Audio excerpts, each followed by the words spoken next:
سلام. هاد القصة اللي غادي نعاود لكم حقيقية، وقعت في 2016 وفي مدينة الدار البيضاء. المهم ندخلوا في كان نهار القصة. عادي وممل في الحصة ديال الرياضيات، بالتحديد التفاضل والتكامل. كان نهار الجمعة والحصة السابعة، وهذا الشيء كان كيعني أن الأسبوع الدراسي قرب يسالي وأن عطلة الربيع غادي تبدأ أخيرا. لذلك كان أغلب التلاميذ غير كيتسناو الوقت يدوز ويساليو. حنا كنا في واحد الثانوية في الدار البيضاء، وفي ذاك النهار ما كانش عندنا امتحان بحال بزاف ديال الأقسام الأخرى. الأستاذ ديالنا اللي كان إنسان هادئ بزاف قرر يخلينا نرتاحوا شوية ويلعب معنا واحد الكويز في موقع ديال الأسئلة في الحاسوب. بدا كيطلع لنا أسئلة على شعارات الشركات والعلامات المعروفة، وحنا كنحاولوا نجاوبوا. وسط الضحك والهضرة فجأة سمعنا صوت الناظر ديال الثانوية في الميكروفون ديال المدرسة. الصوت ديالو ما كانش عادي، كان باين فيه الخوف والتوتر. قال بصوت واضح بأن هادشي ماشي تدريب، وطلب من جميع الأساتذة يسدوا الأبواب ويدخلوا في حالة إغلاق داخل الأقسام. في ديك اللحظة تبدلات الأجواء كاملة.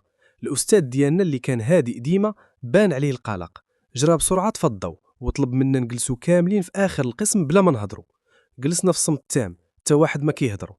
من بعد دقائق توقف حتى الصوت الخفيف ديال الكهرباء اللي كان في القسم، وبان أن الإدارة قطعت الضوء على المدرسة كاملة. هنا عرفنا أن الوضع خطير بصح. دازت شويه ديال الوقت وبدينا كنسمعوا صوت واحد الراجل كيصرخ بصوت عالي في الكوريدور ديال المدرسه. الصوت كان قريب شويه بشويه. جوج ديال البنات في القسم بداو كيبكيو، والخوف تزاد عند الجميع. كان الراجل كيضرب بقوه على الخزانات الحديديه ديال التلاميذ وهو كيصرخ بكلام مخيف. في هذاك اللحظه حسيت بالخوف الحقيقي على حياتي. الاستاذ طلب منا نبقاو ساكتين وما نتحركوش. بقينا غير كنشوفوا في بعضياتنا ونحاولوا نفهموا شنو واقع. من بعد مدة طويلة بدا الصوت كيبتعد. الإدارة والأساتذة بداو كيقلبوا في الممرات والأقسام، ولكن ما لقاو حتى أثر ديال داك الراجل. من بعد أعلن الناظر أن الدروس غادي تكمل، ولكن خاص الأبواب يبقاو مسدودين وما يخرج حتى تلميذ. ولكن الحقيقة اللي عرفناها من بعد كانت أخطر.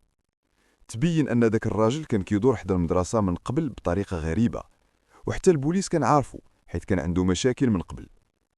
في ذاك النهار حتى شي وحدين قالوا أنهم سمعوا أصوات قوية بحال طلقات، ولكن بزاف ديال الناس ظنوها غير صوت الرعد حيث كان الجو غايم وممطر. بقاو التلاميذ والأساتذة خايفين لساعات حتى جاو رجال الشرطة وطوقوا المدرسة من برا. في الأخير قدروا يشدوا